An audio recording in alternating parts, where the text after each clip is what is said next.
Buenos días, hermano. Llenamos de bendición, amén. Amén. Así me gusta, mis hermanos, que estemos prestos, estemos atentos, estemos activos, mis hermanos. Vean algo. Nosotros siempre, cuando vamos a las Escrituras, cuando vamos a la palabra de Dios, cuando leemos, leer no está mal, porque estamos llamados a leer la palabra, ¿verdad? Pero siempre cuando leemos, vemos como una primera capa. Y casi siempre nos quedamos con esa primera capa. Y el Señor nos manda y nos demanda con su palabra que debemos escudriñar. Y escudriñar, mis hermanos, es buscar, es excavar, es ahondar, es profundizar en lo que nos quiere decir su palabra, la palabra del Señor. En cada uno de esos relatos que hay allí en la Biblia, mis hermanos, hay algo profundo, hay algo espiritual que el Señor nos quiere comentar, que el Señor nos quiere relatar. Y algo de eso en esta mañana es lo que les vengo a exponer a ustedes hoy, mi hermano. Esta exposición yo se la vengo a presentar más como una investigación. Usted al final verá si es una prédica, si es un estudio, o sea, una mezcla de las tres cosas, pero yo hoy se las vengo a presentar como una investigación. Esta investigación consta de 9 partes, pero no se asuste porque usted va a llegar a tiempo a su casa, no sabe. No se preocupe por eso. Cada parte, una es más corta que otra, mi hermano. Vean algo. Hoy vamos a ver una historia, un relato, una porción del Antiguo Testamento. Vamos a ver un relato, una porción del Nuevo Testamento. Vamos a ver cómo esas dos historias se entrelazan, como que si fuera a continuación una de otra. Vamos a ver cómo nosotros nos vemos reflejados allí en esa historia. Y vamos a ver 2 versículos en Apocalipsis. Es una revelación que tuvo el apóstol Juan en Patmos. Y vamos a ver en Apocalipsis cómo esas 2 historias finalizan en la eternidad. Y allí usted y yo, los que hemos recibido a Jesucristo como nuestro Señor y nuestro Salvador, estamos reflejados también. Amén. Amén. Amén. Bueno, le dije que eran 9 partes. Ya la primera parte la acabamos de ver, que era la introducción y la presentación, mi hermano. Abra su Biblia en Génesis. Ya le voy a dar el pasaje exacto. Vean, la primera historia que vamos a ver en el Antiguo Testamento, mis hermanos, es una historia que usted la ha visto en películas, la ha visto en comiquita, la ha visto en serie, la ha leído en la Biblia. Si usted no es cristiano y nunca ha abierto la Biblia, la ha escuchado de boca, la ha leído en libros de historias bíblicas. Quizás alguna vez, por lo menos yo lo hice, la coloreó en libros para colorear de historias bíblicas. Y si ninguna de estas es su opción, no se preocupe que yo le tengo la opción de oro aquí. Hoy usted la va a escuchar, pero no creo, mi hermano, que no haya escuchado acerca de esa historia, de ese relato. Génesis 11, del 1 al 9. Génesis 11, versículos del 1 al 9. La historia es la historia de la Torre de Babel. No creo que ninguno aquí haya escuchado acerca de la historia de la Torre de Babel. Vean, yo todavía no soy muy bueno colocándole título a los estudios. Simplemente se llama El misterio de la Torre de Babel y la historia que nunca nos contaron. El misterio de la Torre de Babel y la historia que nunca nos contaron. Y leemos, mis hermanos, Génesis 11 del 1 al 9. Voy a leer un poquito rápido para ir ganando tiempo. Verso 1. Tenía entonces toda la tierra una sola lengua y unas mismas palabras. Y aconteció que cuando salieron de oriente, hallaron una llanura en la tierra de Sinar, y se establecieron allí, y se dijeron unos a otros: vamos, hagamos ladrillo y cozámoslo con fuego. Y les sirvió el ladrillo en lugar de piedra, y el asfalto en lugar de mezcla. Y dijeron: vamos, edifiquémonos una ciudad y una torre, cuya cúspide llegue al cielo, y hagámonos un nombre, por si fuéramos esparcidos sobre la faz de la tierra. Y descendió Jehová para ver la ciudad y la torre que edificaban los hijos de los hombres. Y dijo Jehová: he aquí el pueblo es uno, y todos estos tienen un solo lenguaje, y han comenzado la obra, y nada les hará desistir ahora de lo que han pensado hacer. Ahora pues descendamos y confundamos allí su lengua, para que ninguno entienda el habla de su compañero. Así los esparció Jehová desde allí sobre la faz de toda la tierra, y dejaron de edificar la ciudad. Por esto fue llamado el nombre de ella Babel, porque allí confundió Jehová el lenguaje de toda la tierra, y desde allí los esparció sobre la faz de la tierra. Sea el Espíritu Santo del Señor esta mañana iluminando nuestro espíritu y nuestra mente, mis hermanos, para entender. Y aquí entramos en la parte 2, como les dije. Esta parte 2 tiene como subtítulo el relato que todos conocemos y la aplicación y la reflexión tradicional. Vean, mis hermanos, ahorita brevemente yo les voy a relatar la Torre de Babel como casi siempre se nos ha predicado, como casi siempre lo hemos visto o como casi siempre se ha estudiado. Y vamos a ver unas dos reflexiones tradicionales porque casi siempre son las reflexiones que se sacan de allí.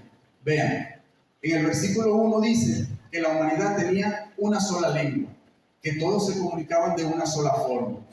En el verso 2 dice que una civilización, un grupo de gente, la humanidad, llegó a una llanura. La tradicional Reina Valera 1960 traduce el nombre de esa llanura como Sinai.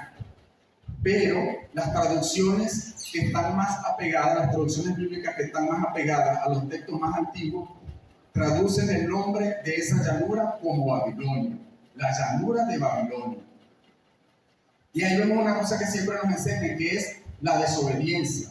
¿Por qué? Porque el Señor le dijo a Adán, a Eva, y le dijo a Moisés, después del diluvio, que debían de ir por toda la tierra, que debían ir a toda la faz de la tierra y poblarla. Y esta gente se acentúa y se queda allí, en ese sitio.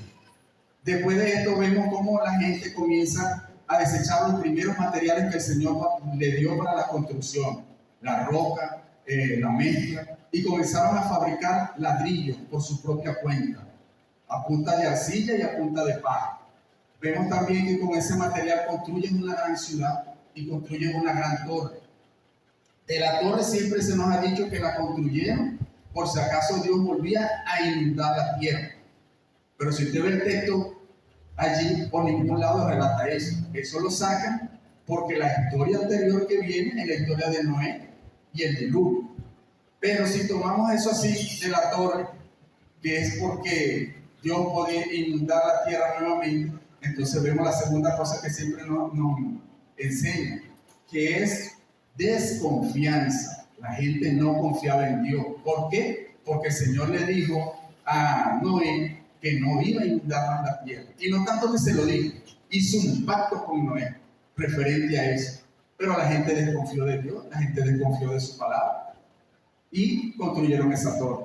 Pero cuando el Señor ve todo lo que está ocurriendo allí en esa historia, el Señor le dice, mira, ¿qué pasó? La gente se volvió loca, lo mandé a que se esparcieran por toda la faz de la tierra y se quedaron allí en un solo sitio. El Señor baja, desciende, confunde las lenguas, confunde los idiomas, la gente no se entiende, la gente no se comprende. Así, en resumidas cuentas, casi siempre se nos ha presentado esta historia de la Torre de Babel, ¿verdad? Por eso yo les digo que leer no es malo, pero el Señor con su palabra nos manda a escudriñar. Ahora, de ahí siempre se desprenden dos reflexiones, dos aplicaciones tradicionales. Una, que nosotros no debemos ser orgullosos, nosotros no debemos ser altivos, ni entre nosotros, ni con el prójimo, ni mucho menos con Dios. Y que cuando nosotros comenzamos a elaborar nuestros propios planes y dejamos al Señor a un lado, no hacemos caso a los planes del Señor, tenemos consecuencias en nuestra vida. Casi siempre esa es la reflexión, la aplicación tradicional que sale de ese relato. Ojo, cuando digo tradicional, yo no estoy diciendo, mis hermanos, mis amigos que hoy nos visitan, que sea un relato obsoleto, que sea una reflexión obsoleta, que sea una explicación olvidada, o que ya no sirva, o que esté viejo. No, todo lo contrario. Agosto 2024 sigue estando vigente esa reflexión, mi hermano. Usted y yo, entre usted y yo, no podemos ser egocéntricos, no podemos ser altivos, ni con nuestro prójimo y mucho menos con Dios. Y hay una segunda reflexión que casi siempre nos enseñan en cuanto a este relato, y es acerca del idioma. Siempre nos dicen que el idioma único que había allí era la bendición, y que la multiplicación de las lenguas y la multiplicación de los idiomas vino por un castigo o por una maldición que Dios le dio a la humanidad por desobedecer. Pero pasa algo allí, mis hermanos, con esa segunda reflexión tradicional que siempre nos han enseñado. Y es lo siguiente: si nosotros decimos que la pérdida del idioma único, la humanidad la había perdido, para la redundancia, entonces nosotros estamos diciendo que es la segunda cosa que la humanidad perdió en su carrera, en su trayectoria como humanidad. ¿Por qué? Porque la primera cosa que perdió la humanidad la perdió en el huerto del Edén. Cuando Adán y Eva pecan, cuando Adán y Eva muerden el fruto, ellos se dan cuenta que están desnudos.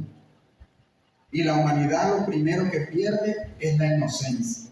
Y si nosotros decimos que el idioma único se estaba perdiendo allí en ese relato también, entonces estamos diciendo que es la segunda cosa que la humanidad estaba perdiendo. Pero vean algo que es lo que vamos a escudriñar, lo que vamos a profundizar hoy, mis hermanos. Uno, que la multiplicación de los idiomas y la multiplicación de las lenguas no fue un castigo de Dios, no fue una maldición de parte de Dios, fue una bendición. Y eso lo vamos a ver más adelante. Y dos, mis hermanos, que aquí es donde entra lo de escudriñar. Ese relato de la Torre de Babel, mis hermanos, habla algo más allá acerca del origen de los idiomas. Habla algo más allá acerca del origen de las lenguas. Ese relato de la Torre de Babel es algo que el pueblo de Israel, que el pueblo judío, que el pueblo de Dios nos está queriendo decir en ese relato, mis hermanos. Es algo que les estaba aconteciendo en ese tiempo al pueblo de Israel, y ellos lo expresaron en ese relato. Pero para ahondar un poquito más y para tener un poquito más de entendimiento, mis hermanos, vamos a pasar a la parte 2, a la parte 3, perdón, de esta investigación, el contexto histórico. Oigan algo con atención. La mayoría de los biblistas, de los teólogos, de esa gente que come Biblia, de esa gente que tienen acceso a esos textos antiguos, esa gente que tiene acceso a esa biblioteca antigua que se consiguió en las cuevas del Qumran, la gran mayoría de esos teólogos llegan a un consenso, y es el siguiente: ellos dicen que esa historia de la Torre de Babel fue escrita 6 siglos antes de nuestro Señor Jesucristo, durante el reinado de Nabucodonosor en el Imperio Babilónico, durante el cautiverio babilónico de Israel. Ahora yo sé, quizá usted allí esté sacando cuenta, quizá allí usted esté pensando y diciendo: ¿cómo va a ser esto escrito 6 siglos antes de nuestro Señor Jesucristo si eso lo escribió Moisés? Y Moisés vivió 1000 años antes de que llegara el cautiverio babilónico sobre Israel. Pero pasa algo en cuanto a esa autoría de Moisés, mi hermano. Por tradición, y ha pasado de miles a miles de años, se nos ha enseñado que Moisés es el autor de los 5 primeros libros de la Biblia por una tradición judío-rabínica. No hay algo fehaciente, no hay algo concreto que diga que Moisés sea el autor de esos primeros 5 libros de la Biblia. Y con respecto a eso vamos a decir 3 puntos corticos y rápidos. Primero, cuando usted busca, usted escudriña, usted investiga acerca del Pentateuco, no siempre, pero casi siempre aparece el Pentateuco autor desconocido. Segundo, la mayoría de los biblistas desde hace muchos años no están de acuerdo en cuanto a esa tradición judío-rabínica que le da a Moisés la autoría de esos primeros 5 libros. Por lo que ya les dije, no hay algo concluyente en cuanto a eso. Y el tercer punto son 3 grupos. Los teólogos se dividen en 3 grupos. Un grupo, por supuesto, dice que Moisés lo escribió, el Pentateuco. Otro grupo asegura que Moisés no escribió los 5 libros. Y un tercer grupo, mis hermanos, asegura que Moisés escribió parte de esos primeros 5 libros, que hubo otro autor aparte de Moisés, o que hubo otros autores aparte de Moisés. Pero no se preocupe que de Moisés no es que venimos a hablar, sino es para que tenga una idea hacia dónde vamos en esta investigación, mi hermano. Pero si hay una cosa en lo que los teólogos todos coinciden casi al 100%, y es que el que compiló, el que juntó, el que reunió todas aquellas tablas, aquellas cerámicas, aquellas arcillas escritas, aquellos papiros, aquellas pieles escritas que las consiguieron, el que las llevó a unir fue el sacerdote Esdras. Porque recuerden que cuando Israel sale del cautiverio babilónico y van hacia su pueblo, hacia Israel, a construir la ciudad y a construir las murallas, Esdras fue el que se encargó de reunir todo eso. Oigan bien, no estoy diciendo que Esdras escribió el Pentateuco. Esdras se encargó de reunir todo eso que había allí y formar esos libros que hoy conocemos, mi hermano. Ahora vea algo. Vamos a encender la mejor máquina que existe de recrear imágenes y recrear videos. Y la hizo Dios, nuestra mente. Imagínense algo, mis hermanos. El pueblo judío, el pueblo de Dios, fue saqueado, fue sacado de su cultura, fue sacado de su tierra, perdieron la tierra, perdieron su templo, perdieron su rey, estaban perdiendo lo que eran ellos y fueron llevados cautivos a esa gran ciudad que era Babilonia, bajo ese gran imperio que gobernaba en esa época, que era el imperio babilónico. Ahora vean algo, cuando usted toma la historia de la Torre de Babel y la mete en el contexto de lo que está viviendo el pueblo de Israel en Babilonia, pasa algo interesante. Cuando usted toma ese texto de la Torre de Babel y lo mete en el contexto de los libros que hablan acerca de lo que vivió Israel dentro de Babilonia, la cosa se pone interesante, mis hermanos. Vean lo que yo les dije, ese texto de la Torre de Babel habla más allá del origen de la lengua, del origen de los idiomas. Es algo que vivió el pueblo de Israel muy puntual y lo estaban reflejando allí en ese texto de 9 versos. Vamos a andar un poquito más, mi hermano, y vamos a pasar a la parte 4. Babel es Babilonia. Babilonia es Babel. Vean, con ese nombre ya el pueblo de Israel nos estaba diciendo, nos estaba dando casi una explicación de lo que estaban ellos viviendo, de lo que estaban ellos aconteciendo.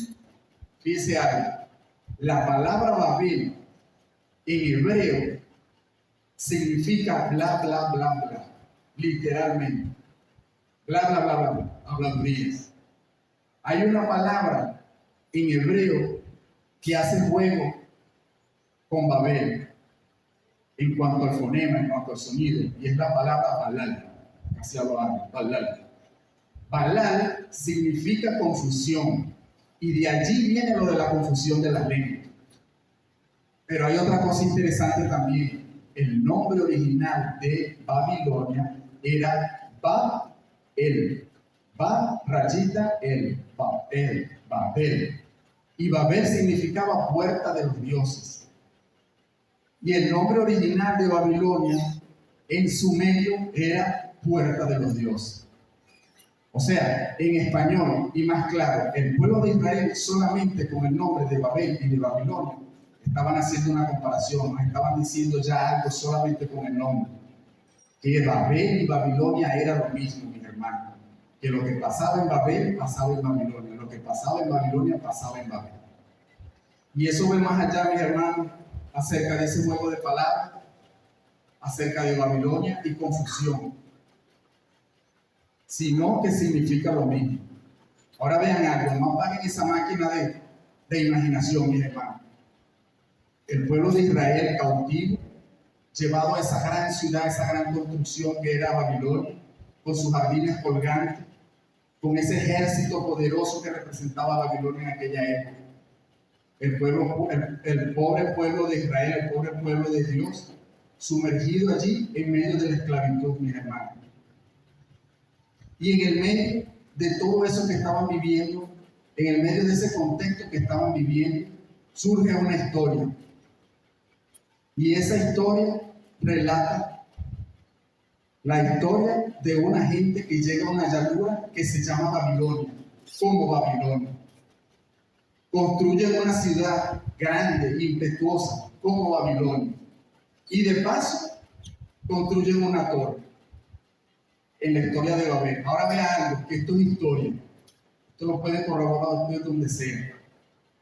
En Babilonia existió un rey, un emperador, que hizo su fama con una construcción que él hizo.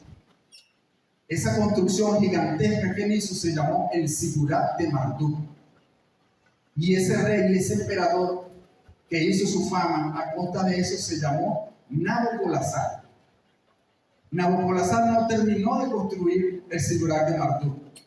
El que termina de construir el Sigurat de Marduk fue su hijo, Nabucodonosor. ¿Y Nabucodonosor quién fue? El que llevó al exilio al pueblo de Israel en Babilonia. Vean algo, en Babilonia, el pueblo, a ese rascacielos, vamos a decirlo así, de aquella época, le dieron un nombre coloquial, más urbano. No le llamaban el Sigurat de Marduk, lo llamaban Etemenanki. Etemenanki significa la mansión de lo alto del cielo hasta la tierra, porque era una construcción que tenía una envergadura, mis hermanos, de casi 15 pisos. Yo sé que al día de hoy eso no es nada, porque en esas grandes urbes, esas grandes ciudades, hay rascacielos que tienen hasta más de 100 pisos. Pero si usted se pone a imaginar en aquella época que todo era plano, todo era llano, y de repente usted se consigue ese edificio con esa envergadura, usted queda en shock. Ese edificio del Sigurat de Marduk, mis hermanos, representaba la grandeza de Babilonia. Vamos a ponerlo así. Era como un símbolo patrio de Babilonia, mis hermanos. Y la parte alta de ese edificio lo pintaban de azul para que los que estuvieran desde abajo tuvieran una ilusión óptica de que la parte de arriba tocaba el cielo. Había una segunda cosa importante dentro de la cultura babilónica, mi hermano, como un segundo símbolo patrio, y era que había una historia muy famosa que tenía muchos años. Esa historia era el Mercat y el Señor de Arad. Y rapidito, esa historia relata de un rey que construye una torre, y por construir la torre, el rey comienza a cobrarle impuestos a la gente. La gente no le gustó, la gente se rebeló, la gente desobedeció, le dio la espalda al rey. Y ese rey, por castigo, confunde la ley. Coincidencia, parece coincidencia, mis hermanos, pero no es coincidencia. Esa historia del Mercat y el Señor de Arata es más antigua que la historia de la Torre de Babel. Vean, decir Babel es otra forma de decir Babilonia, mis hermanos. Y en la Biblia, esa historia de la Torre de Babel está escrita maravillosamente. Primero, hacen alusión del juego de palabras entre Babilonia y confusión. Ya allí nos estaban diciendo lo que estaban viviendo ellos, en el medio de tanta lengua, en medio de tantos idiomas allí presos en Babilonia, en medio de tanta confusión religiosa que había allí. Segundo, irónicamente relatan de una torre en la historia de Babel, como esa torre principal, esa torre emblemática que era el Sigurat de Marduk en Babilonia. Y tercero, como se dice, la frutilla del pastel, satíricamente relatan la historia del Mercat y el Señor de Arad. El segundo símbolo importante que había allí dentro de Babilonia, mis hermanos. Y todo eso lo esculpe Israel en 9 versículos. Ahora usted se preguntará, interesante todo esto, interesante la historia, pero ¿qué era lo que decía entonces eso? ¿Para dónde van? ¿Qué es lo importante de todo esto? ¿Qué hace la diferencia? Y ahí vemos nosotros, hermanos, y pasamos a la parte 5 de esta investigación. Y lleva por subtítulo la importancia de todo esto. Vean, mis hermanos, lo que estaba aconteciendo el pueblo allí, sumergido, esclavo, por donde pasaba el imperio babilónico, arrasaba las naciones, y todas esas naciones eran llevadas esclavos a Babilonia. Ese era un reguero de idiomas, ese era un reguero de lenguas que habían allí. Y junto a eso, y en el medio de todo eso, estaba el pueblo de Israel, mis hermanos. Era gente de toda lengua, tribu y nación. Todos eran mano de obra esclava, trabajando en todos los proyectos que había allí en Babilonia.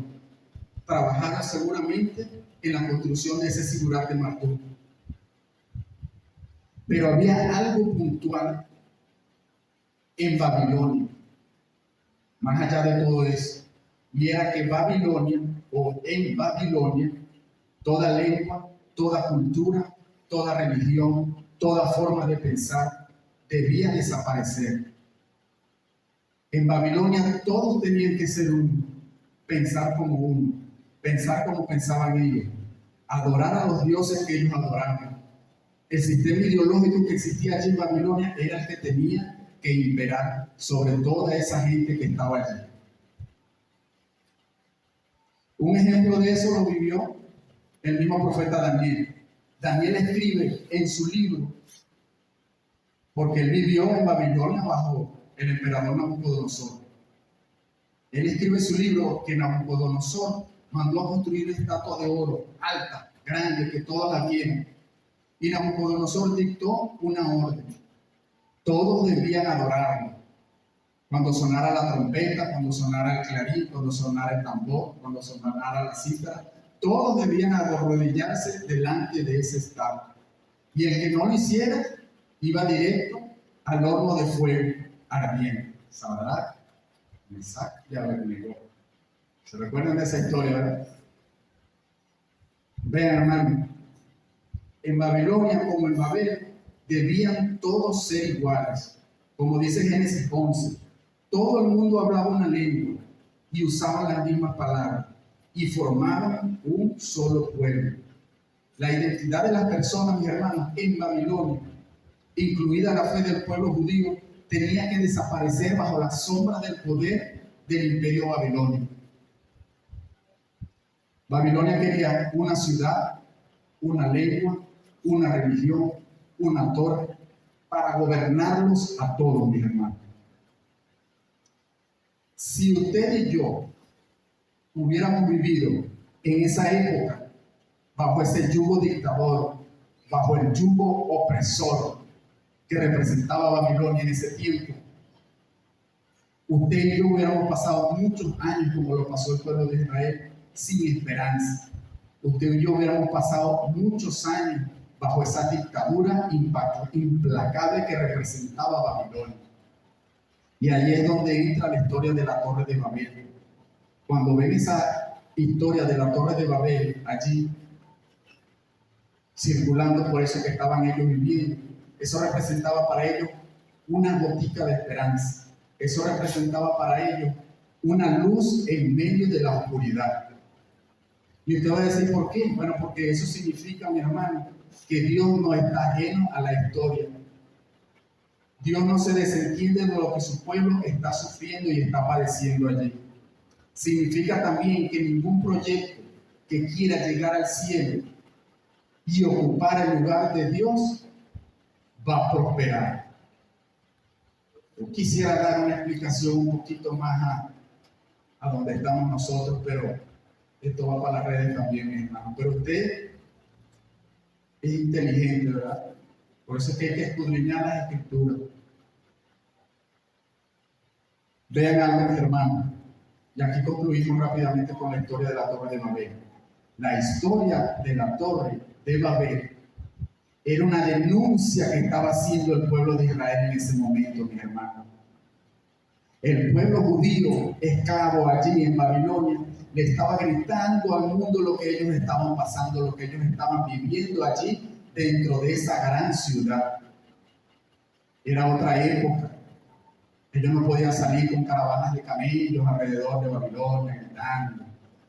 Ellos no podían salir con papiros y llegar allá a la torre de Sigurán de Marduk en protesta. Mucho menos podían tuitear, mucho menos podían pasajear. ¿Sí me entiende, verdad? Esa era la forma en que el pueblo de Israel protestó. Por eso les digo que cuando usted agarra la historia de la Torre de Babel, cuando usted agarra ese texto y lo mete en el contexto de lo que estaba viviendo el pueblo, lo mete en el contexto de los libros que relatan todo lo que vivió el pueblo de Israel en Babilonia, el Señor nos hace ¡pum! Vean, mis hermanos, el Señor le dice a Adán, a Eva y a Noé que se pasan por toda la tierra. Y ahí es cuando nosotros vemos la acción de Dios en el relato de la Torre de Babel. Y el Señor, después de comprender lo que comprendimos, de lo que acabamos de comprender, vemos que la acción del Señor no es para maldecir, que la acción del Señor no es por castigo, es una bendición que le está dando la humanidad. Esa es la forma creativa que el Señor utilizó para destruir los planes verticales del hombre representados en la Torre de Babel y hacer que su plan horizontal de poblar toda la tierra siguiera en curso. Y recuerda que en la introducción les dije que íbamos a ver dos párrafos, uno del Antiguo y uno del Nuevo Testamento, y íbamos a ver cómo se entrelazaban. Ahí pasamos a la parte 6, mis hermanos. Aquí vamos a ver el relato del Nuevo Testamento y tiene por subtítulo esta parte 6, la contracara de Babel.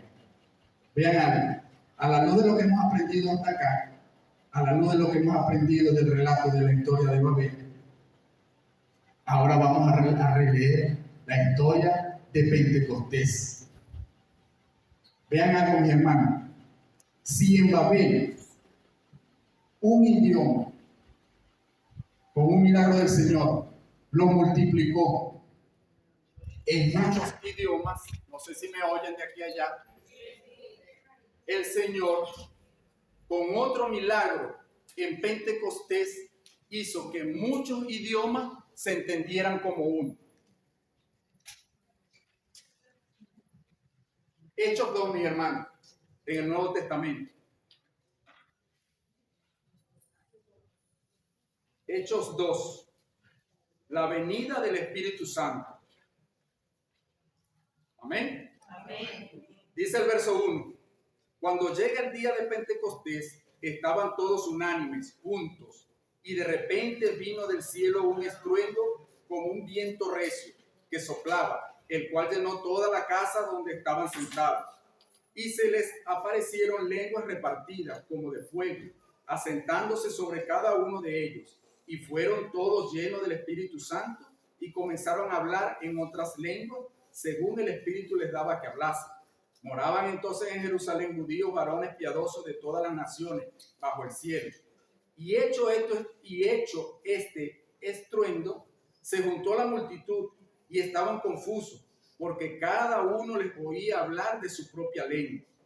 Acá no se trata, mis hermanos, solamente de idiomas diferentes. Acá el relato, hay una palabra en griego que nos dice que habían formas lingüísticas diferentes, y esa palabra en griego era dialectos con K. Dialectos es diferentes formas lingüísticas. Sigue diciendo el relato. ¿Cómo pues les oímos nosotros hablar cada uno en nuestra propia lengua, en la que hemos nacido? Y ahí comienza a numerar o a nombrar unas naciones o unos tipos de idiomas. Partos, medos, elamitas, los que habitamos en Mesopotamia, en Judea, en Capadocia, en el Ponto, en Asia, en Frigia, en Panfilia, en Egipto, en las regiones de África, más allá de Cirene, romanos aquí residentes, tanto judíos como prosélitos, cretenses y árabes. Ve, hermano, este listado que se nombra aquí de idiomas, de lenguas, de naciones, no está puesto al azar. Nada en la Biblia está puesto al azar, mis hermanos. Eso no está escrito por estar escrito. Vean, ese listado de naciones que aparecen allí nos está diciendo algo puntual. El mundo de aquella época estaba representado allí en Babilonia. El mundo conocido de aquella época estaba presente allí en Babilonia. Quizás con 1, con 2, con 5, con 10, con 20 personas, no dice el relato. Pero ¿qué significa eso?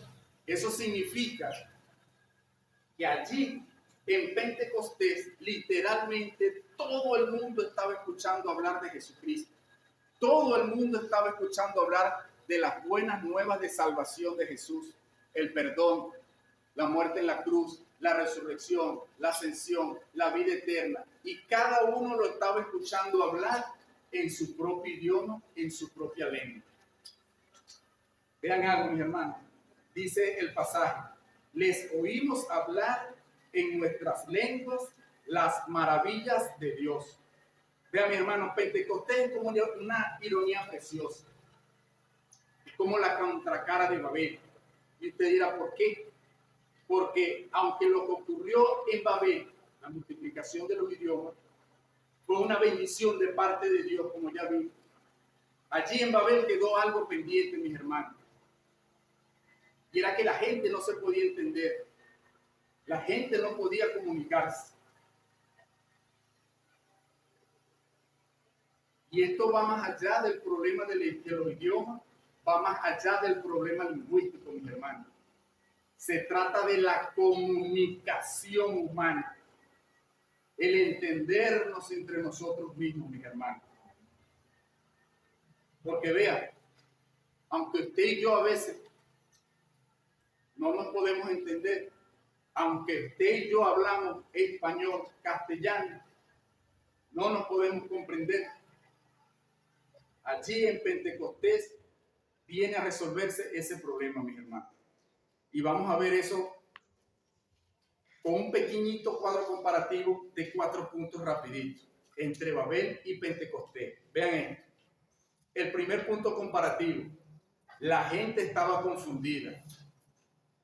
En Babel la gente estaba confundida porque no podían entenderse. En Pentecostés la confusión es diferente. La gente está confundida porque pueden entenderse. El segundo punto comparativo: lo geográfico. Todos estaban en un punto. Todos estaban en un sitio. Y de allí fueron esparcidos a la faz de la tierra. En Babel. En Pentecostés pareciera que esa gente que fue esparcida allí en Génesis 11, vinieron todos a reunirse en el mismo sitio. Y del sitio pasamos al tercer punto, a la tercera comparativa: el sitio. Recuerdan que Babilonia es lo mismo que Babel. Significa lo mismo. Significa que Babel, el sitio, representaba lo peor. Babel representaba la locura. Babel representaba un sincretismo religioso, mis hermanos. Babel representaba confusión, caos. Pero en Pentecostés, el sitio, Jerusalén, representa lo contrario. Jerusalén representa la luz. Jerusalén representa la esperanza, la vida eterna, mis hermanos. Y justo allí se reúnen en Jerusalén 50 días después que el Señor muere, resucita y asciende. Y allí vemos ahora el tercer punto comparativo, mis hermanos: la soberbia y la arrogancia. En Babel la gente fue soberbia y arrogante. Querían hacerse un nombre, querían llegar al cielo, y las consecuencias de esa arrogancia fue que no se pudieron entender más. En Pentecostés es diferente. En Pentecostés es lo opuesto. Vean esto. Las personas que estaban allí en Jerusalén en el día de Pentecostés eran las personas más humildes que usted podía conseguir. Eran los discípulos y eran pastores, analfabetas, que siguieron a un profeta que fue muerto por el sistema religioso y el sistema político que imperó en ese tiempo. Pero esas personas humildes y esas personas arrogantes, mis hermanos, hicieron algo extraordinario, hicieron algo imposible. Y por supuesto que no lo podían hacer por ellos mismos. Fue cuando llegó el Espíritu Santo a su vida, mis hermanos, que ellos pudieron entenderse, que ellos pudieron comunicar las maravillas de Dios en otro idioma. Y así todos en Pentecostés, estuvieron bajo el techo de la cruz de Cristo, mis hermanos. Vean algo, en Babel todos son iguales y no se podían entender. En la iglesia de Pentecostés todos son diferentes. Pero cuando el Espíritu de Dios está entre nosotros, los que hablamos diferente, los que pensamos diferente, nos podemos entender, mis hermanos. Vean algo, nosotros hablamos español, como yo dije ahorita, y vamos a bajar el ejemplo más contextual para nosotros. Nosotros hablamos llanero, como dice la gente, para acá y para allá. Aunque hay muchos aquí que vienen de otras partes, pero tienen tiempo ya aquí viviendo. Y usted y yo hablando el mismo idioma, a veces no nos podemos entender, a veces no nos podemos comprender, a veces no nos podemos comunicar. Y eso es lo que hace el Espíritu Santo cuando viene a nuestras vidas, que usted y yo nos entendamos y nos comprendamos, hermano. El abismo que hubo en Babel es cubierto por el puente del Espíritu Santo en Pentecostés. Y otra cosa curiosa que se vio allí en Pentecostés. Otra cosa curiosa que se vio allí en Pentecostés, mis hermanos. Y es que la acción del Espíritu Santo no tomó a la gente de las naciones. La acción del Espíritu Santo no tomó a la gente del mundo para que entendieran el hebreo, para que entendieran el arameo. Fue al revés, mi hermano. El Espíritu Santo toma a los discípulos, a las personas que estaban allí, que recibieron el Espíritu Santo, va a la redundancia, en Pentecostés, y los hace entender el idioma de las naciones. La iglesia que está allí en Pentecostés, el Espíritu Santo la toma y los hace entender el lenguaje del mundo, mis hermanos.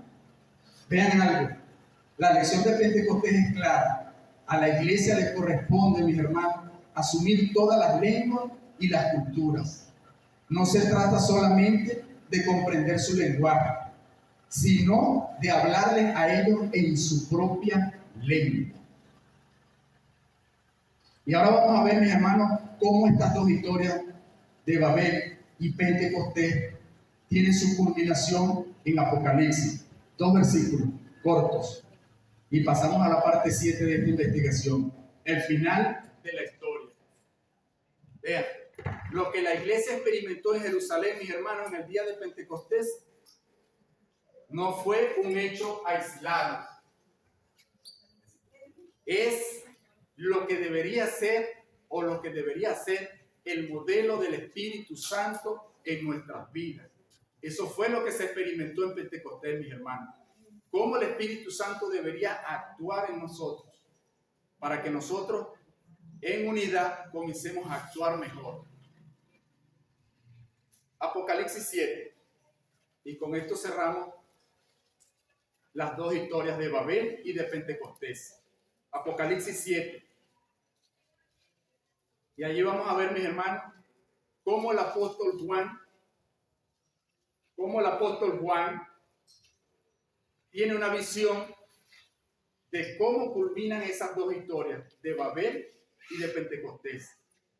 Y tiene una visión de la eternidad. Apocalipsis 7, versos 9 y 10. Lo leo rápidamente.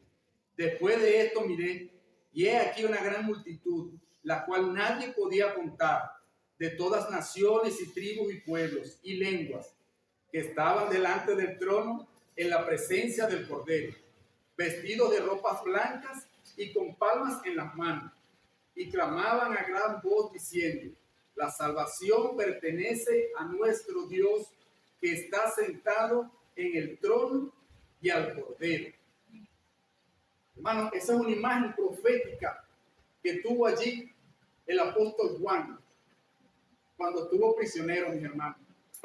Todos los pueblos dispersos en Babel y reunidos momentáneamente en Pentecostés vuelven a encontrarse allí en Apocalipsis 7, versos 9 y 10.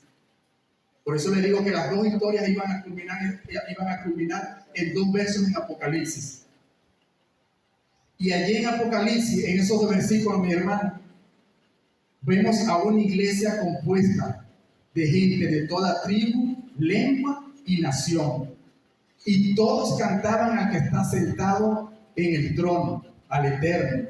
Y todos cantan y alaban al Cordero. Y todos lo hacen, mis hermanos, en su propio idioma. Cada uno alaba en su propio idioma. Y todos se entienden. Maravilloso, ¿verdad? Por eso yo les dije que nos íbamos a ver representados en las dos historias y nos íbamos a ver representados en Apocalipsis. Si usted recibió al Señor Jesucristo como su Señor y su Salvador, en ese relato de Apocalipsis 9 y 10, 7, 9 y 10, usted y yo estamos allí representados, mis hermanos.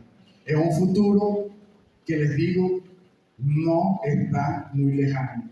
Con todo esto que está viviendo la humanidad, cada día está más cerca ese futuro, mi hermano.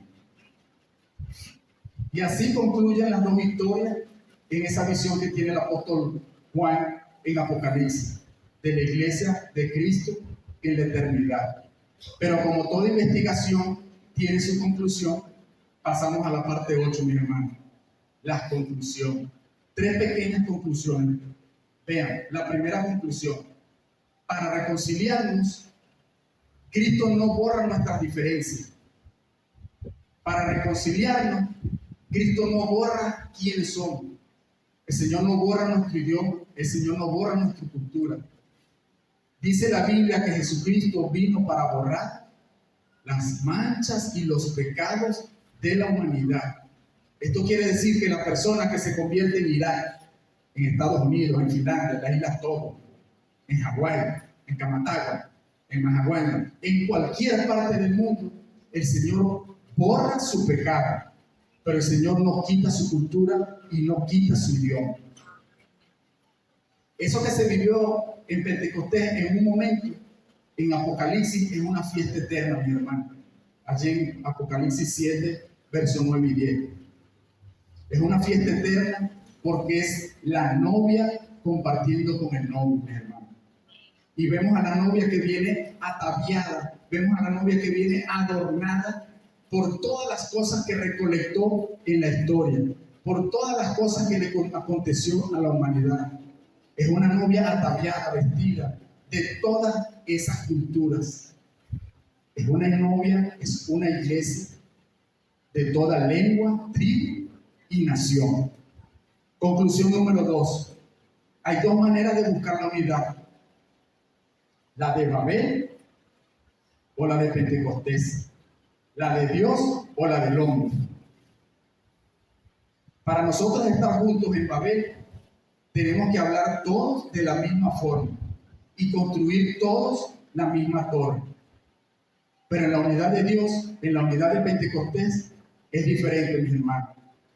Aunque usted y yo no nos podamos entender, cuando llegue el Espíritu Santo y mora entre nosotros, usted y yo nos podemos entender. ¿Saben que hay otra cosa también, aparte de la cultura regional y la cultura nacional? Está nuestra propia cultura, la cultura del hogar, cómo cada quien fue criado en su hogar. Y todos los que estamos aquí le aseguro que fuimos criados diferentes unos de otros. Pero cuando el Espíritu Santo llega a nosotros, cuando nosotros nos asentamos allí en esa iglesia de Pentecostés, esa diferencia se borra. Y usted y yo comenzamos a comprendernos, comenzamos a comunicarnos, comenzamos a hablar. Por eso es que siempre es bueno, mis hermanos, hablar entre nosotros. Y si podemos hablar cara a cara, mucho mejor. Porque no sé si a usted le ha pasado, por ejemplo, a mí me ha pasado. Usted escribe un mensaje y usted le pone un tono a ese mensaje. Y el mensaje llega a la otra persona. Y la otra persona le pone otro tono a ese mensaje. Y ahí de nada se prende la caja de fósforo. Siempre es bueno hablar cara a cara, buscarnos, comunicarnos, mi hermano. y dejar que el Espíritu Santo accione entre nosotros. La tercera conclusión, rapidito. Pentecostés nos enseña la importancia de la multiforme gracia de Dios. La multiplicidad no es algo que nosotros tengamos que tolerar, sino más bien es la base misma de la comunidad cristiana. Vean algo. Si nosotros comenzamos a construir imperio, si nosotros comenzamos a construir otra vez la misma torre, si nosotros comenzamos, mis hermanos, a pensar y a hacer igual, a llevar nuestros propios planes y hacemos a un lado a Dios, ese día usted y yo le estamos diciendo al Señor: mira, Señor, hey, con este ladrillo, con estos ladrillos, a nosotros nos es suficiente. Y que el Señor nos guarde de esos pensamientos, mis hermanos. Que el Señor nos aleje de esos pensamientos. Y le dije que eran 9 partes. Llegamos a la última parte. ¿Qué hacemos con todo esto que vimos hoy? ¿Qué hacemos con todas estas historias? Aunque ya les di ciertas aplicaciones pequeñas, les traigo 5 aplicaciones, mi hermano. Pasamos a la parte 9. Aplicaciones. ¿Cómo llevamos esto a agosto del 2024 a nuestras vidas? Y me va a permitir que se las lea, porque quiero leérselas tal cual como las escribí. Vean, la primera aplicación. El relato de la Torre de Babel juega un papel en Génesis para ayudarnos a entender lo que significa ser un seguidor de Jesús. Alguien que deja sus planes y se coloca como un participante en los planes de Dios. Alguien que renuncia a sus propios deseos y caminos solo para seguirlo a Él. Su nombre debe ser santificado, no el nuestro. Su voluntad debe ser hecha, no la nuestra, mis hermanos. Su reino es el que tiene que venir, no es el nuestro, mis hermanos. Nosotros tenemos que apartar nuestros planes para buscar los planes de Dios. Pero para que usted y yo podamos entender esos planes de Dios, mis hermanos, nosotros tenemos que quitarnos el traje del viejo hombre y llevar ese viejo hombre al altar de sacrificio para que muera. Porque el viejo hombre nunca va a entender los planes de Dios. Jamás. Siempre va a querer ir en contra de los planes de Dios. Es el nuevo hombre el que va a entender los planes de Dios. Y cuando nosotros entendemos los planes de Dios, nosotros nos vemos inmediatamente reflejados. Cómo el Señor comienza a trabajar y a usar. Segunda aplicación. Esta historia de Babel nos recuerda que Dios siempre ha querido estar con nosotros. Necesitamos tener una teología en Emmanuel. Emmanuel significa Dios con nosotros.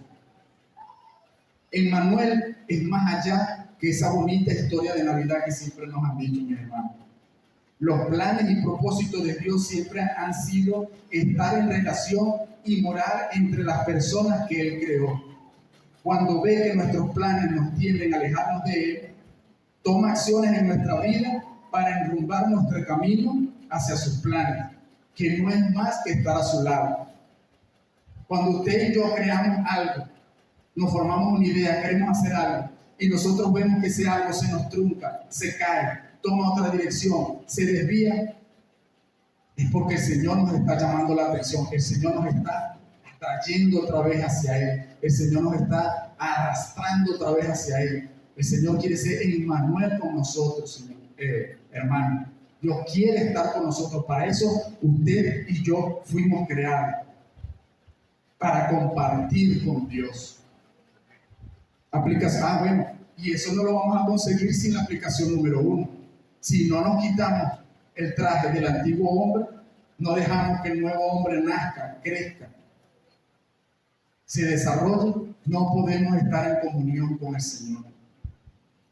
Aplicación número 3. El espíritu de Babilonia existe en la actualidad. Esa mentalidad de Babilonia que imperó en aquel tiempo está aún presente en nuestro mundo. Quieren hacernos cautivos con una sola forma de pensar, una sola forma de hablar, con una sola religión. Sus ideologías nos quieren dominar nuestras culturas, tradiciones e idiomas. No permita, hermano, que Babilonia venga a confundirlo y usted se vuelva esclavo de esa forma de pensar, de ese estilo de vida. Hermano, el sacrificio que Jesucristo hizo en la cruz no fue en vano. El sacrificio que el Señor hizo en la cruz, hermano, no lo podemos escupir, no lo podemos pisotear. Nosotros llevamos el peso de la muerte de un hombre inocente allí. Y su sangre fue la que nos dio esa libertad. Su sangre fue la que nos dio esa libertad espiritual que tenemos, mis hermanos. No volvamos, no caigamos nuevamente en la ideología de Babilonia. No caigamos nuevamente esclavos de Babilonia, mis hermanos. No escupamos ese trabajo que hizo Jesucristo en la cruz. Cuarta aplicación, confusión. Así como hubo confusión porque hablaban lenguas extrañas unos de otros, así también se han infiltrado idiomas y lenguas extrañas en la iglesia, queriendo confundirlo, queriendo crear confusión en medio nuestro. Se han infiltrado apóstoles, profetas, evangelistas, maestros y pastores con otro evangelio, con otra forma de hablar, con otro lenguaje, confundiendo lo que la palabra de Dios dice en realidad. Ese libro que usted tiene allí en sus manos, en sus piernas, en el teléfono, esa es la palabra profética más segura que tenemos usted y yo. Todo audio, todo video, toda cosa que llegue a su vida, fíltrelo a través de esa espada de doble filo. Filtre todo a través de la palabra de Dios, mis hermanos. No se deje confundir. No se deje confundir por esa palabrería, por esos idiomas extraños que llegan a usted. Acá siempre se le ha impartido sana doctrina. Y en internet siempre se consigue buenos estudios, buenos videos de sana doctrina. Filtre todo a través de la palabra del Señor, mis hermanos. Por eso siempre se hace la intro. Escudriñar la palabra de Dios. Escudriñar la palabra de Dios. Y así usted va a ver la profundidad que hay en cada párrafo que está plasmado allí en ese libro que usted tiene en la mano. Y la última aplicación, y con esto termino, mi hermano. Así como en Babel desecharon las herramientas que Dios les había proporcionado para la construcción, desecharon la roca, desecharon la mezcla. Y comenzaron a fabricar ladrillos por su cuenta para construir sus planes. Así también nosotros hemos desechado las herramientas que Dios nos ha dado: la oración, el estudio de su palabra y congregarnos. Nos centramos en nuestros propios planes, mis hermanos, y nos olvidamos de los planes de Dios. Y peor aún, usted y yo muchas veces nos olvidamos de Dios porque nos cegamos en seguir lo que nos hemos trazado en nuestra mente. Si hay aquí algún amigo que nos esté visitando y no ha recibido a Jesucristo en su vida y ve que su vida, sus planes se truncan, sus planes se caen, sus planes se desvían, mi amigo, eso significa que el Señor te está llamando, el Señor te está arrastrando hacia Él, el Señor quiere tu atención, el Señor quiere ser Emmanuel contigo, el Señor quiere estar contigo. Si tú ves que todo esto que está aconteciendo en el mundo te tiene loco, te tiene confuso, sal de Babilonia y ven a Pentecostés, recibe al Señor en tu vida y el Espíritu Santo va a morar en ti. Y tú vas a entender y vas a comprender cada cosa que hay en ese libro que se llama la Biblia. Y tú vas a entender y comprender cada cosa que hay allí, mis hermanos. Mi amigo que nos visita. Dale la oportunidad al Señor. Mis hermanos, que la gracia, la paz y la bendición de nuestro Señor Jesucristo esté con cada uno de nosotros desde hoy hasta la eternidad. Amén.